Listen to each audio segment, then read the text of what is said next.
A message from our sponsor, RampStop Marine Service.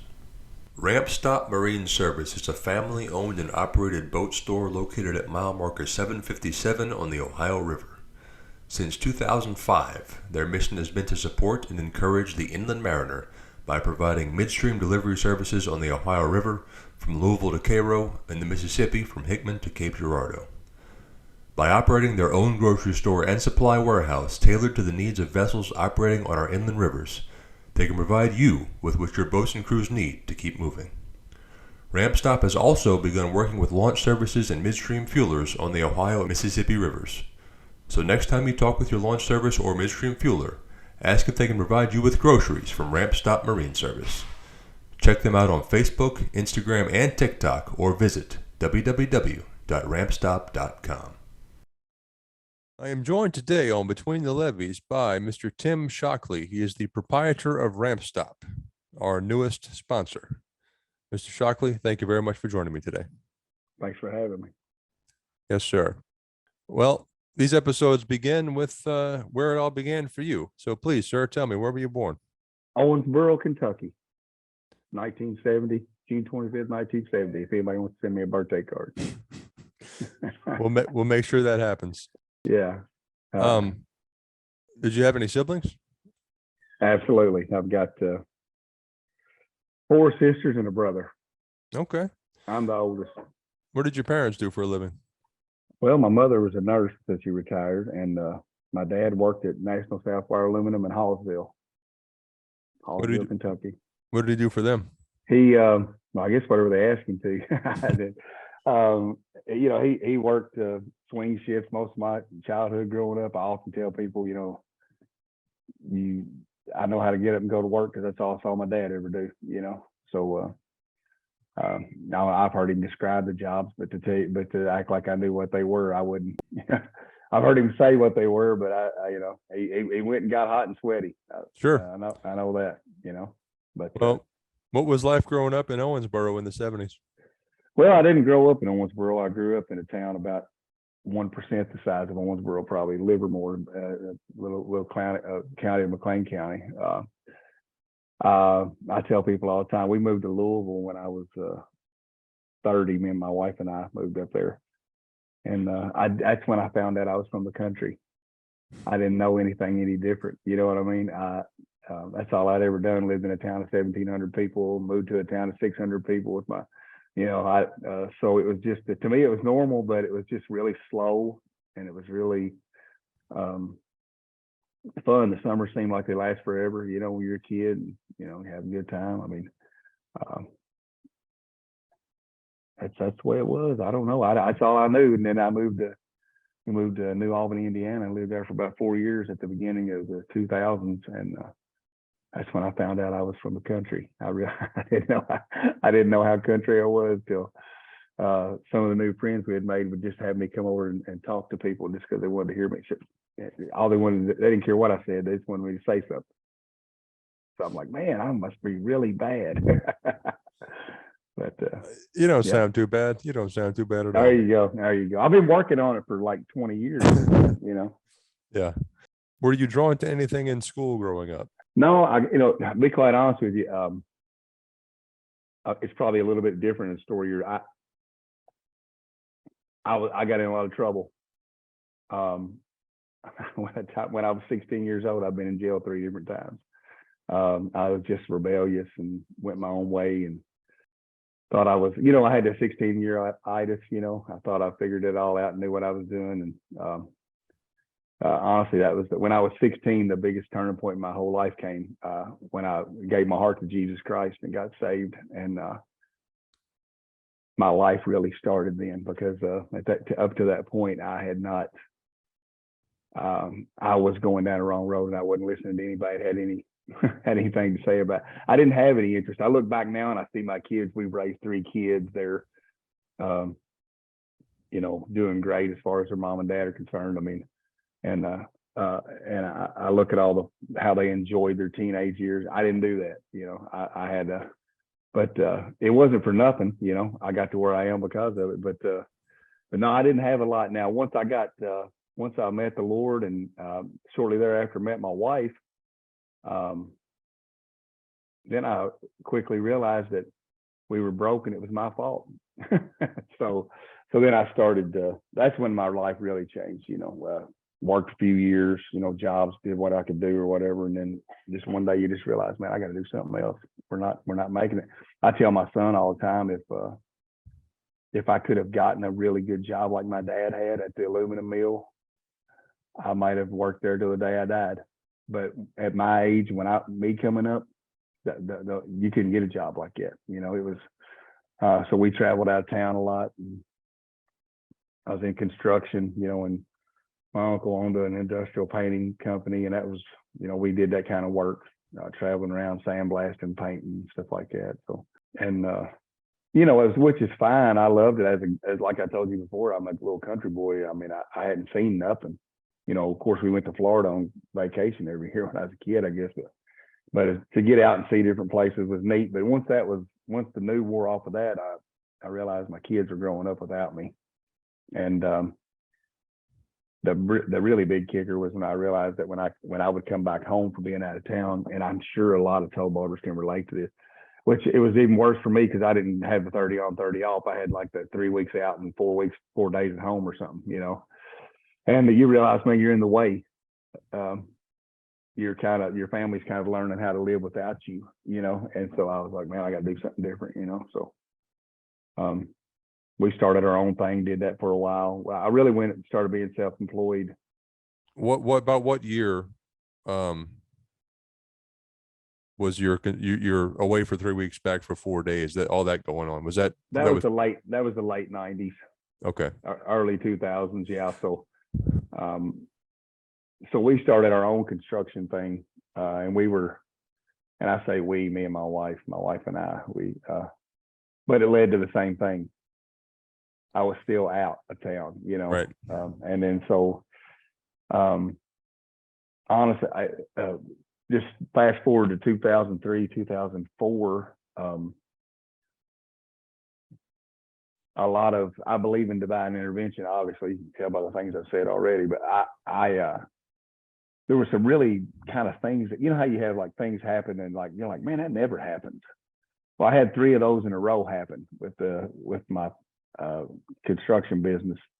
And I thought we had work set up for a long time. And it just, 3 really like they decide not to do the job, or they decide to only do half of it. And we had only, it was just different, three different scenarios. And I to this day, I've tried to talk to people about it. I can't remember what they were, but they were just odd enough for me to finally, after the third one, take note and say, man, I'm at a really kind of unique place, in my construction business here, because I'm about to finish up and have nothing else started.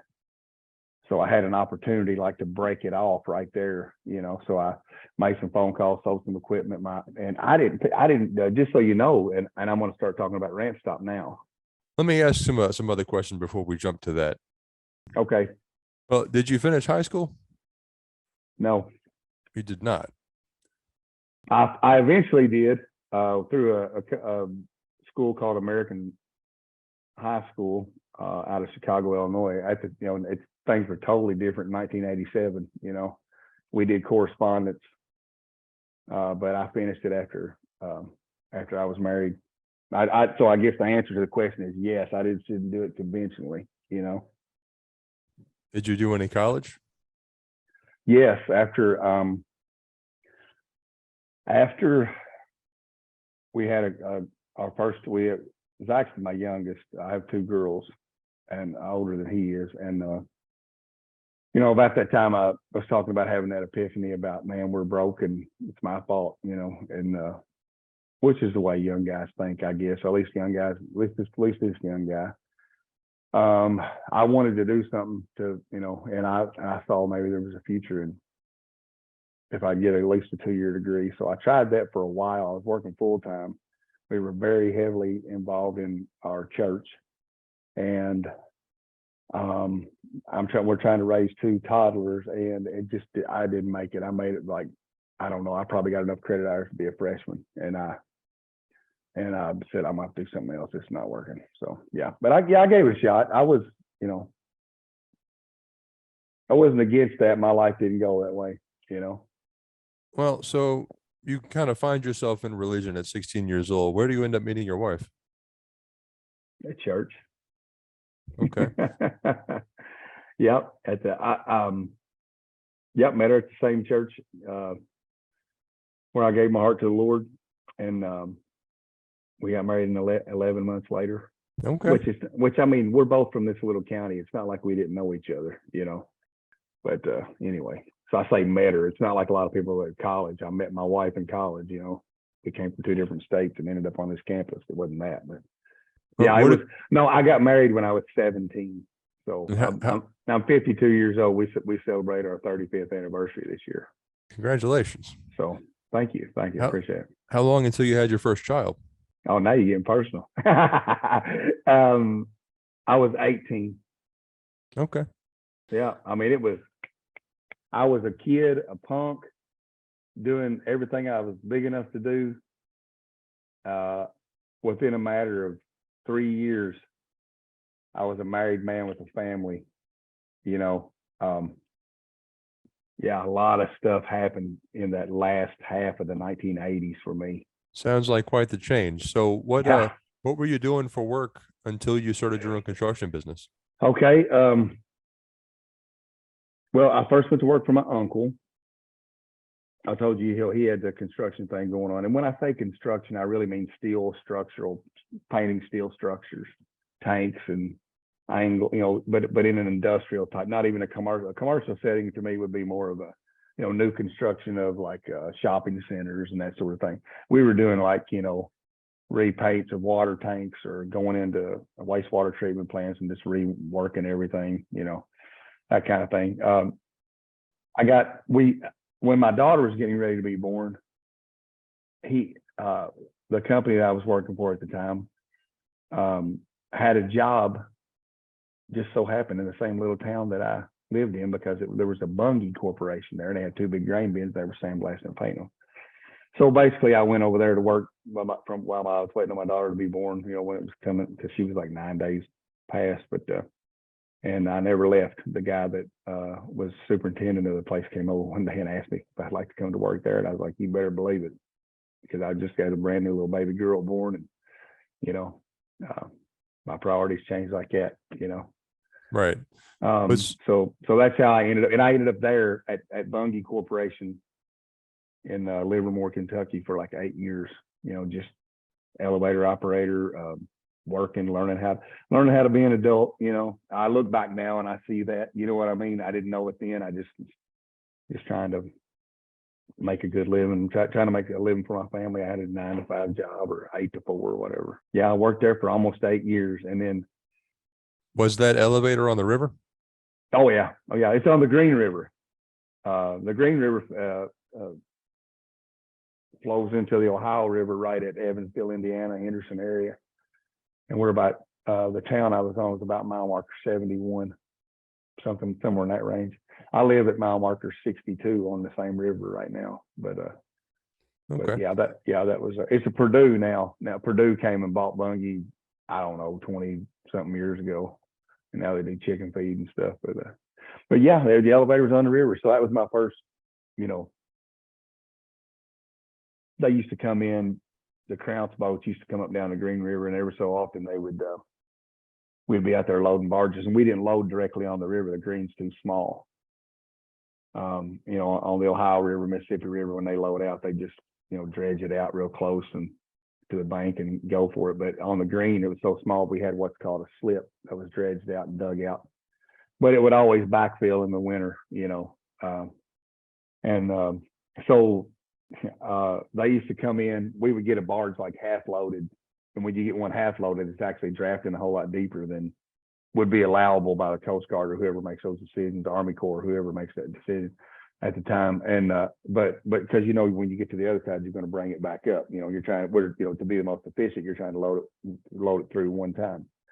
So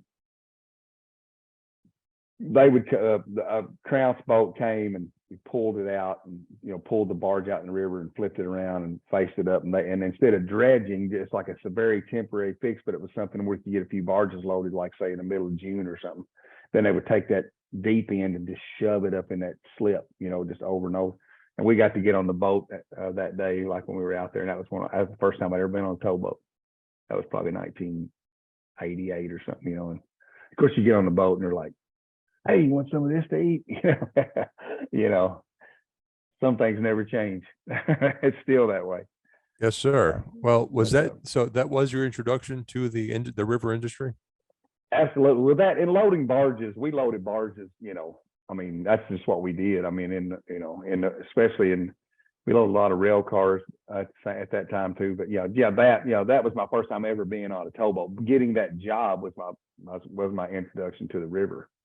Just learning a few things, just being out there, every day. Yeah, that was my introduction to the river. Absolutely. So you said you were there for 8 years. What happened next? Yep. Well, I went out. I started my own thing. I didn't know. I was doing some work on the side, and I took off a week because I got a few jobs and I was trying to get them done, and I made enough money. It was one of those deals where like I had a really good job and I made as much money in one day as I did in a whole week. And I was too stupid to know any different. I just said, "Man, I'm not making any money. I'm gonna put my notice in and just start doing this full time, because if I could really devote myself to it, I'll do a lot better." And I was wrong.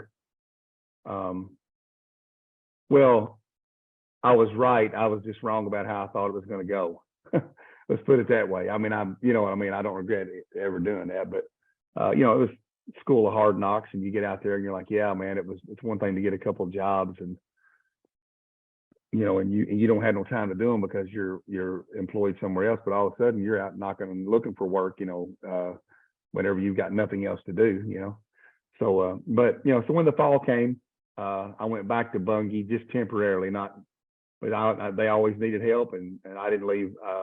I guess I've always been taught you don't burn any bridges, and so you make somebody a good hand, and you'll always have you won't make any enemies. And so I went back and worked for them that fall, and then did some. I had once we got through the fall, I ended up going to Birmingham, just bouncing around here and there. We did a big job at an airplane hangar down there, and one thing led to another. I sold insurance at one point.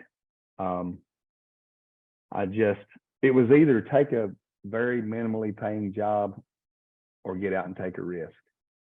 And that's what I did. So I don't know how my story's long. I'm sorry. And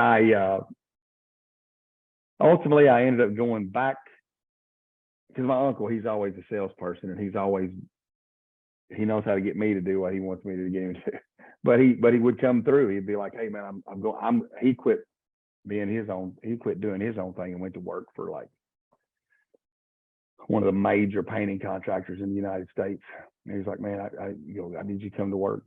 We'll do this and that." So I did that for 2, 3, 4 years, and ended up being like a project manager. I was one out. I landed at Urban H. Whitehouse and Sons, which is the biggest contractor in the state of Kentucky for painting, out of the city of Louisville. And I landed there. Was my last.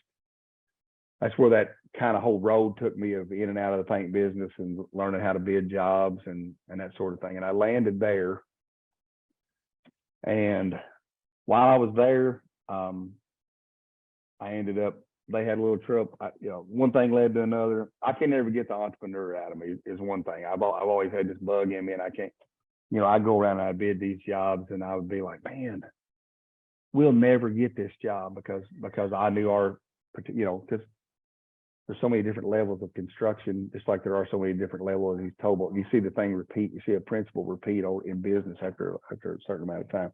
And there's companies that are set up to do the job for mom and pop. There's companies that are set up to do the job for the little businessman. There's companies that set up to do the medium side. Then there's companies that can work for GE and Ford, and all of them are set up and geared up and sort of tooled up, to work a certain way. And I would just know I was looking at a job that, man, if I had my little thing going, we could kill it, but nah, what we're doing here, the way we're geared up, I was working for a company that was geared up to work for the Fords and GMs and the higher end, bigger job.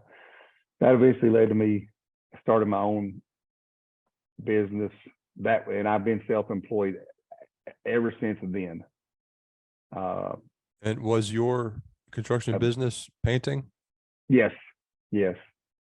And like I said, I kind of skipped ahead to this earlier, but it ended up being the same thing again. You're out of town. Yeah, I like what we're doing, but it ends up just being you're away from home all the time. And that was when I realized that my kids were growing up without me.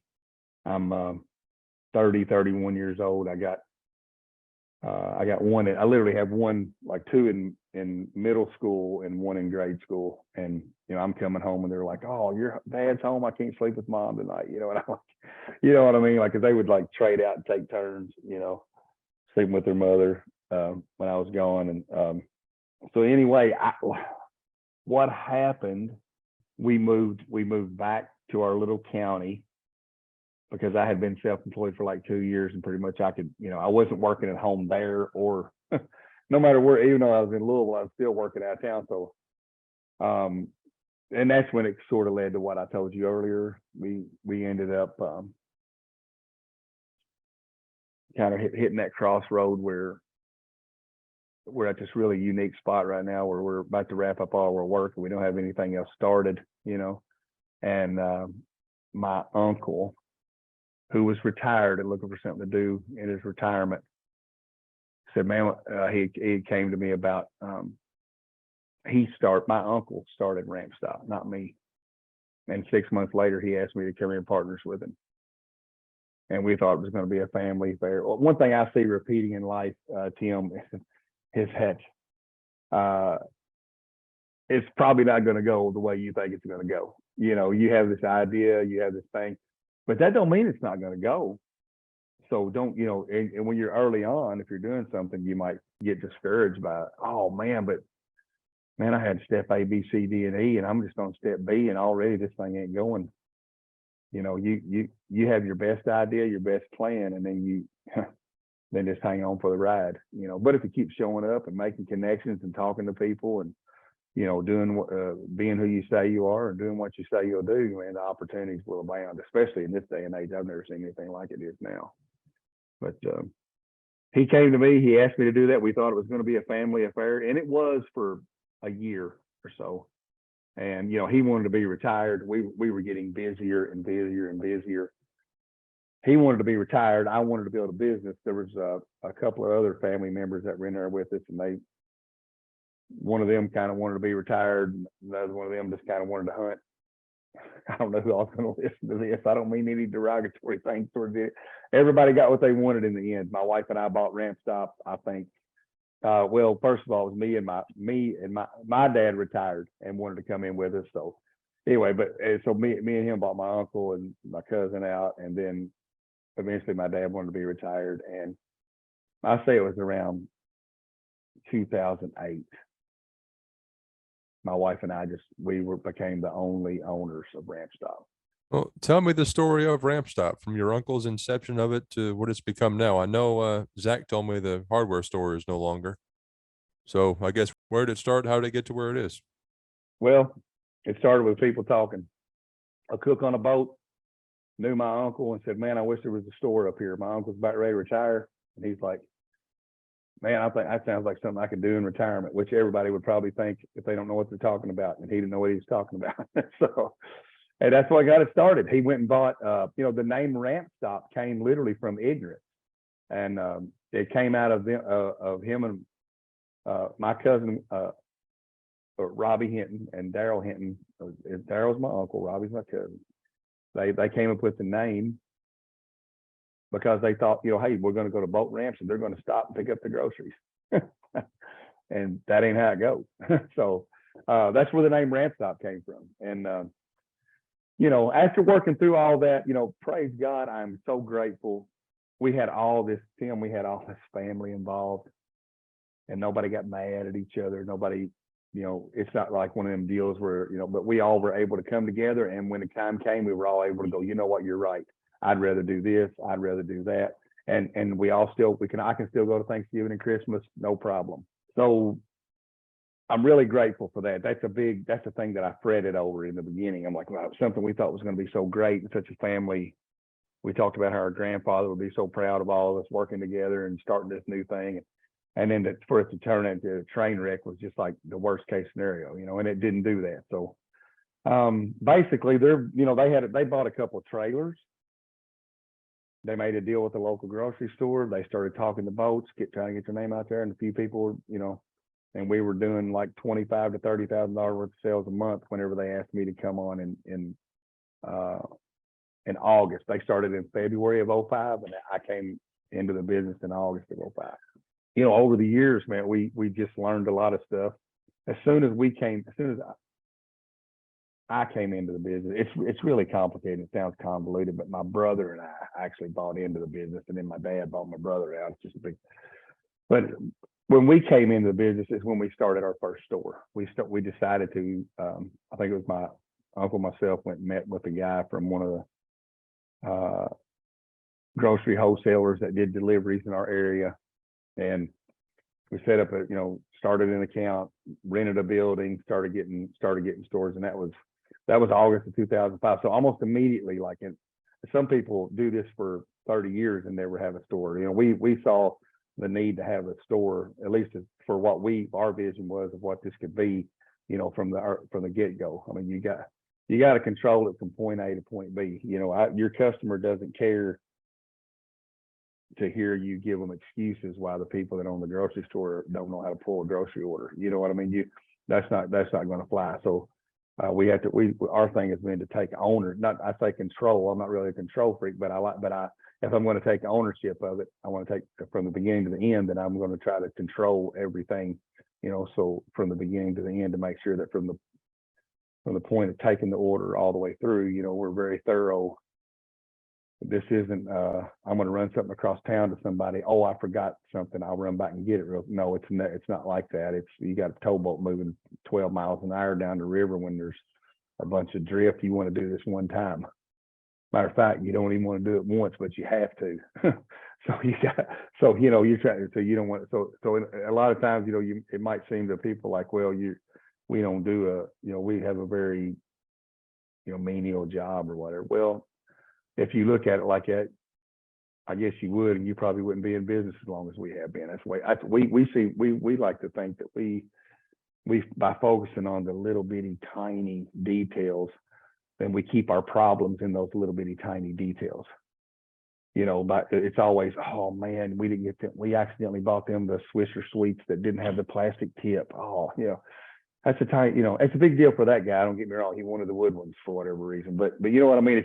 It's not, oh, I gave the wrong order to the wrong boat, so we feel like that. So I'm getting sidetracked a little bit there, but we, 08, I think we finally ended up with the store. I was going to tell you the progression. What I'm trying to do now is we're operating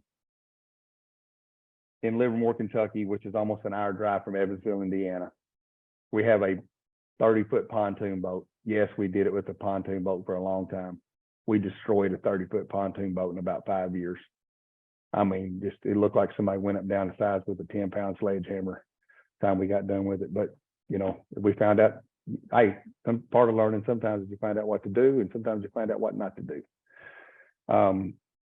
So we were doing that. We would get an order. We would pull everything out of our store, go to maybe, we pass through Owensboro on the way to Evansville and pick up a few more things, go over and meet the boat, make the delivery. And every delivery was an all-day event. Man, we got an order. We're jubilant. Somebody is going to use our business. And then we would spend all day, working through it. We eventually moved we still had the boat at this time. We're making deliveries in Evansville, Bend, and I tell you we're at. You familiar with the LST 325? It's a Navy ship that got docked over there. I'm not, but no. Okay, yeah, it's on the upper end of the Evansville Bend. It's just some people would know that, but right there. There was a marina right there, and we kept our boat there. So we moved to Henderson. Boy, we cut the travel time and down by 2/3. We could be to Evansville from Henderson so much quicker. We did that for a little while, and our business grew a little bit, and we eventually, we're from Livermore, we're from Owens, we're from this other county that's not really in the wheelhouse of the Henderson, Evansville area. Well, we know how to get there, and we've been there a few times in our life, but that's not really our wheelhouse, So we started asking our customers, because when you start a business, man, you don't want to do nothing. You don't want to change anything. You're afraid that one thing could just kill you. There was a book I read one time. I was into reading books there for a while, like self-help, and I was sort of, and I'm sorry to the authors that I can't remember the book I was reading, but I noticed something. I would usually get one thing out of a book. I could read this whole book, 200 or 300 pages, and when you'd have one thing that really a year later would really stick with you. And one of those things was be whatever you can do to be the best in the world at. That was one of the things. That's not the one I'm trying to think of now because I went totally blank. But one of the books I read was like, that's what led to the shutting down of our hardware store. We were struggling. I thought the hardware store would support what we were doing on the river. It didn't. It took us away from the river. And I read that book. I got that concept in my head. I thought we cannot be the best hardware store. We can't. But I can be the best boat store if we get our focus back on, and that led to making the decision to let that go. Anyway, we would go. Oh, I know what I was going to tell you. It was all entrepreneurs. I think it was a book called How the Mighty Fall. But all entrepreneurs have something in common, and that is an irrational fear of failure. Like everybody looks at you from the outside in and goes, they're looking at you like, man, what's that guy worried about? He's got it made. But you remember when nobody needed your service. You know that the world functioned before you came on the scene, and it'll function when you leave, when you're gone. So that was probably what motivated us to stay and keep delivering in Evansville for so long. And we finally just broke down and started asking our customers, you get busier so you can get back. The inefficiencies start to rear their head as your volume builds up, as your business starts to pick up. So we're like, man, we need to get back, and so we started asking people, well, what would you think if we made deliveries in Owensboro instead of Evansville? And man, the response was so great. It was exactly what we wanted to hear. It was like, and we never even realized people were like, man, I wanted to get stores from y'all before, but I didn't do it because I didn't want to take on stores going down river in that Evansville bend in the middle of the night or whatever, So they're like, oh yeah, Owensboro's way better. It's a lot more laid back. It's so that's how we landed. Then we landed in Owensboro. Well, at that point, we didn't have a boat. We didn't own a trailer and I'm sorry for not remembering some of these people's names. Some people stand up, but there was a guy who was a captain for AEP. He said, y'all need to get that boat on a trailer. That way, you can, and so when we made the decision to move to Owensboro, it's like, well, we don't have a marina. We'll have to get it. We'll have to launch every time we make a delivery, And you start out doing something and you just don't want to change. It's just so afraid to change. And you realize, why did we ever put our boat in a marina and then unload it with a dolly and go down through the dock like, oh, no, why did we think that was good? But until we did it the other way. So we got to Owensboro, then we bought our first forklift. Well, that was about a couple years later, but so we're actually loading the boat, before we taking it down and taking it down to the city front, making deliveries. But the thing that really, this was the beginning of where we're at now. And that was, we started to be like, man, I can drive to Henderson in 30 minutes. It takes them 8 hours to get here. If they're going to be here at 2:00 in the morning, man, we could be, instead of us getting a phone call at 1:30 to get up and go make this delivery, we could be just snoozing away tonight and let them get. So we started, that was the beginning of that, like around 2009, 2010. we were doing it like for our own benefit, like if we could work it out, so putting the boat on the trailer, which is something we were forced to do by moving to Owensboro because there was no marina to be in. Also, we didn't realize the options that it opened up, like, well, we can go to Lewisport, we can go to Hallsville, we can go up to Cannleton, we can go, if we need to. We still thought it was like a very huge thing. We have the opportunity to do it, but we still need to think about it before we, but it was there. That's what opened up that. So I see like so many things happen like that, where you're just like, you don't even know what the unintended consequences are going to be, positive or negative. And a lot of times there's a lot of positive stuff that you just could not see because you were just standing on this side looking and you had something blocking your view. And then when you got on that side, it was so clear, eventually we're at Owensboro for 4, 5, 6 years, I think, and things are going pretty good. Business has tripled, quadrupled. I mean, we're staying busy. We're staying consistently busy.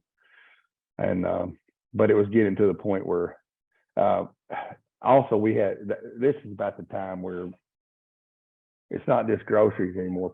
We had 3 companies that were really, I mean, it didn't matter if it was line, what it was, we were getting everything for these guys. So we came in and so we started doing business with a hardware supplier, a national hardware supplier that started just bringing stuff to our store. We decided, well, we could probably start a little store, and it would help us move more product, because every once in a while when you sort of like breaking into something, you don't get enough, you can't make a big enough order to get stuff. So we're like, man, if we could order from them more consistently, it'll make it a lot easier for us to always have the gloves, always have the whatever. So that's where the hardware store came out. And what happened with the hardware store, Jim, was that we thought it was going to make it easier for us to acquire and procure a lot of the non-food items. In fact, it did, but that didn't outweigh that walk-in business from a local community. The requirements, the things that they're looking for are not in the same ball. And especially now when it comes to food, yes, that's you can intermingle that quite a bit. There's not a huge amount, maybe sizes, brands, or whatever. But when it comes to hardware, and that sort of, I mean, we were doing garden center, bring your leaf in, put it under the thing, and we'll tell you like if that's what kind of mold that is. You know what I'm saying? Like, and that we didn't need garden center. It took me away in a 4-year time. It slowly happened, but I realized, and this is terrible. But it was great on another side. I had a guy tell me one day, I mean, because we had this is what made me realize how much we had lost our focus. This was probably 2014 or something. He told me, he called and he had a complaint about something, and he told me, he said, I only use you all because I have to. I don't have anybody else to use up here. And dude, I'm telling you, that crushed me. Nothing. That was I can't remember, because I have a lot of stuff going on in my life, so I can't remember. But I don't know if that was the first shoe to fall or the last straw, but it was a big impact in going back to that. When I made that statement about reading that book, and having that epiphany of, man, do whatever you can be the best in the world at. And just that was probably the last straw right there when I read that book. But that guy telling me, man, because I thought, how in the world have we became exactly what I never wanted to be? Because I forgot who we are. I forgot who we serve. I had good intentions, but the unintended consequences was I'm trying to sell fertilizer to people in the spring when I need to be focused on the river levels and and so that's what led to that.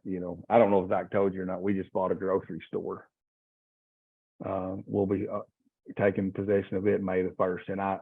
And trust me, I got my eyes wide open on that thing, because I've already been down this. But one thing I realized in going and defining like what I wanted to be the best in the world at was We sell groceries to inland waterway mariners. That's what we do. And like I said, the grocery thing makes a lot more sense. You can build volume. You can do what it gives you another location to have people pick out of it. We definitely looked at things on that part that we probably wouldn't have otherwise, you know, but we're trying to make connections. I've been talking to one of the owners at Wooten's about our vision for our future is sort of the division of labor, you know, and you guys, we're starting to realize after being in the business almost 20 years that, you know, a lot of people that do groceries don't necessarily want to. That's the thing we love to do, and that's the thing we're working on doing, and that's the thing we're trying to perfect. And it's annoying to you. It's the little fly that's buzzing around. But man, we want to be really good at it to the point where people want to come buy fuel from you because they know they're going to get everything they want when they get their groceries, when they get their CODs, when they get their, you know, we look at it, we are looking at it like a craft, picking these grocery orders, not just for anybody, not just doing the DoorDash thing or whatever. We were doing DoorDash before DoorDash was DoorDash. You know, we're looking at it like we have a very specific group of people that we feel like we are in the middle of perfecting a craft of being able to provide these people what they need so they can do their job and focus on what they need. They need to be focusing on not hitting the bridge. You know, they need to be focusing on whatever else it is, you know. What they got a lot of stuff to do. They need to know they can pick the phone up, call us, and they don't have to worry about anything else. In the last 3 or 4 years, we just keep getting calls where it's like, can you come here? Can you come here? Can you come here? We've been to Nashville, Memphis, Cincinnati, St. Louis. I've been above St. Louis 2 hours. I've been below Memphis 3 hours, making deliveries to people, you know, different companies, different capacity. So we begin to realize, you know, that's great. That's wonderful. It's flattering and it's fun, even like the first few times you'll do it. But at some point we're thinking we need some partners. We want to find the people that are doing fleeting and helping people with fueling and that sort of thing, that are in contact with these boats 24/7. And their business is not to be in the grocery store trying to figure out what these people want all hours of the night or all hours of the day, and say, hey, we can take that off your shoulders. I've talked to the people at Economy. I talked to the guy that runs Economy when I was at the IMX show a couple of years ago. You know, I mean, so whether you're interested or not, one thing we decided is we want you to know we're interested. Because the one thing me and Zach and I have talked about is, hey, if it's something, let's do it and move forward. If it's not something, then let's pivot, refocus, and where are we going to take our, you know, what are we going to do? Where are we going to take our business, you know, here going forward? So I guess a lot of times in the past, I may have been afraid of the answer. Now I'm like, just give me the answer. You know, there's a Hebrew word called mishpat. It's translated judgment into English, and it just means favorable or unfavorable. Just tell me. You like me, you don't like me. You like my idea or you don't like my idea. Because if you don't like it, then I'm wasting my time, you know. Right. So, well, congratulations on the upcoming grocery store acquisition. Thank you. Well, sir, tell me a little bit about your kids. Emily and Deason, my oldest daughter. She is, I wish I knew the title, man, because I hate to not do her justice, but she is the head engineer for the Kentucky Department of Transportation over the I-69 Ohio River crossing at Henderson right now. That's what this thing has consumed her for a year and a half, and she's right in the middle of it now. Yeah, but you wouldn't believe the planning and, you know, stuff that they put into it already. But and she's my oldest daughter. She's got 3 daughters. I have 9 grandchildren. Emily's married to Bobby Deason. He's from Jeffersonville, Indiana. They have 3 daughters. My middle daughter, Sarah Beth Wells is her name. Her husband's Nathan Wells. They are pastors. They have pastored in St. Louis for about 4 years, and now they're back in this area pasturing. As a matter of fact, before Nathan went into full-time ministry, he used to do logistics for us, and he's back now. Now he's back to working the meat room for us. He's one of them people that, you know, your kids, they can do everything. I tell people, we built a processing facility on our farm. We bought a farm a couple of years ago, and we've got a processing facility on it now. Anyway, our kids, I was talking to somebody, I said, Zach's been cutting meat since he was 11. You know what I mean? 11 or 12 years old. I mean, that's just the way it is when you raise kids, you know, when you're self-employed. But so Nathan and Sarah actually works with us on the farm, where she's sort of a hobby gardener, but I'm pushing a lot of stuff on her, and she's also she's managing all of the like government interface with the farm. And what I mean by that is she's been to University of Kentucky to take a class on hazardous analysis and critical control point training for to help us write the procedures and for slaughtering of our own chickens and processing that and everything. So she's working in a big capacity. She's planning our produce and working, and she's also working on that kind of thing. They have 3 children, and then I of course have Zach. Zach's he's almost worked with me ever since he's been able to. He did the thing where, you know, he's got to get away from dad for a little while and go do something else, but I'm glad he ends up back here with me. I told him a few years ago, man, this business will chew you up and spit you out, man. It's 24/7, 365 weather. It don't matter, you know, and we got to get stuff to people. It doesn't matter, you know, what the condition was. And it can be, and I looked at him a couple of years ago. I said, man, I can't do it without you. I can't.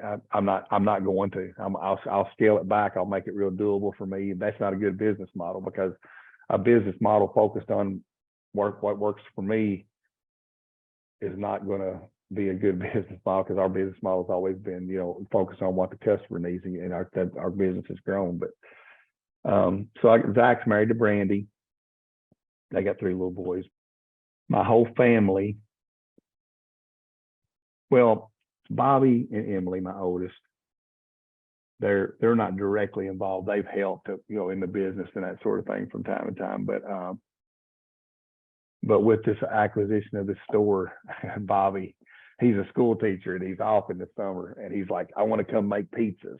So I'm like, great. I've been trying to figure out how to get y'all involved. I mean, they bring the kids over and see the chickens and stuff like that. I mean, I get them involved in every day, because I know my kids are high character people. So man, I want people like that around me, you know. So that's my family. I mean, I come from a pretty good sized family, and we've got a good sized family. Mr. Shocklee, I do appreciate your time this afternoon. If Zach's available, I've got a few more questions for him. Let me get him. Thanks you. I appreciate it. Thank you for letting me ramble. No problem. Welcome to the show. Hey man, how's it going? Going just fine. Thank you very much for arranging this and for supporting the show. But tell me first, how did you find my show? I think it was in a Facebook group. I know we've kind of talked about this before, and I thought it was a great idea before I heard you mention it, and then I saw that some guy on a Facebook group asked a question, hey, would people like to listen to this? And I noticed it got a pretty good response. And then I think it was maybe a month or 2 later. I don't know if you remember the post I'm even talking about. And then what was it, probably 2 or 3 months after that, I saw you come out with your first episode. And then from there, I just started listening to it. And I don't know how many episodes I listened to before I reached out to you, and I told you I like really, you know, appreciated it and enjoyed listening to it and learning a lot. That was really something I was looking for, as somebody that I'm sure, you know, talked to my dad there, that you know, we serve the industry, but we're not necessarily in it in the same way, like you know, somebody that owns a barge line or terminal or something like that. But you just try to learn as much as you can about your customers and who you're trying to help support. And what you were doing was teaching me, listen to people. Mark, I told you all those Mark Canoy episodes were really insightful. And, I just started listening from there. I want to reach out to you and try to tell you, hey, I'll try to help you any way I can, support you any way we can. And it was quite the surprise, man. I didn't really have a direction with this thing. I just had a first 10 episodes or so planned, and I think this is going to be episode 48. Yeah, no, you've been cranking them out lately. I've noticed that. Yeah, it's some late nights, but it's a good time. Anyway, Yeah. so your dad said you were processing meat and stuff at 11 years old. Have you been involved since then? Yeah, it's just something. I'm sure he went through his whole story there about middle school or whatever. Just like any other kid, you get curious what your parents are actually doing, and I just helped out whenever we could. If anybody that's been around kind of a boat store business, sometimes it's feast and famine. You can go a couple days and I know for a fact I've worked 24 hours straight before. Just you got so much work to do, you can't get caught up. And sometimes a little kid, you get thrown in the middle of that trying to help out as much as you can. So yeah, that's just wherever we were needed at that point. You just need an extra set of hands sometimes. Did you go to college? No, I did not. I started a family really young. It's kind of a thing in our family that I guess we like to do. I had my first son and got married when I was 18. And I just kind of went into work for my dad there. I was a dumb kid. I didn't really have any idea of what I want to do in the future, but I knew I needed a job. So just going to work for my family there was a little bit easy decision to make. Never really got around to that. I'm not ever against going back or anything like that. It's just not how life went up to this point. He said you took a temporary detour from the family business. What'd you do in the meantime? A couple times I went to work at a place that screen printed T-shirts. My cousin worked there as a salesperson, and I went there. Probably not even 6-7 months. That was really I was probably 19 or 20 at that time, so I wasn't even around. Hold on, I'm sorry, Tim. Hey, my kids have all woken up from a nap at all at one time. So no, going back to your original question, I detoured from the family business a little bit, just trying to get out on my own, and started trying to sell T-shirts and stuff like that. But I came back probably within a 6-7 month period there. What's your favorite part of the job? Currently, man, I've been on a lot of boats, and it's just seeing new ones, learning about people. Like it's I think I've heard you say this, somebody else say this too. It's a very well kept secret, the whole industry. So you just learn about stuff that you've always kind of seen in the peripheral and in the background of your life, and then you start learning more about it, like just river ports, any type of thing like that you always see, and just learning new stuff, being on different boats, being on new boats, meeting new people. It's good, and trying to make people's hitches and stuff a little bit more enjoyable is kind of what we strive to do, and that's what I like to do, trying to make people's life out there a little bit more enjoyable. Anything else you'd like to share about the future potential of this business? I know you said you acquiring a grocery store in about a month. Yeah, that is. I'm sure he talked to you about it a little bit. We started a little bit of a farm here that we have some aspirations for, and that grocery store is kind of part of that.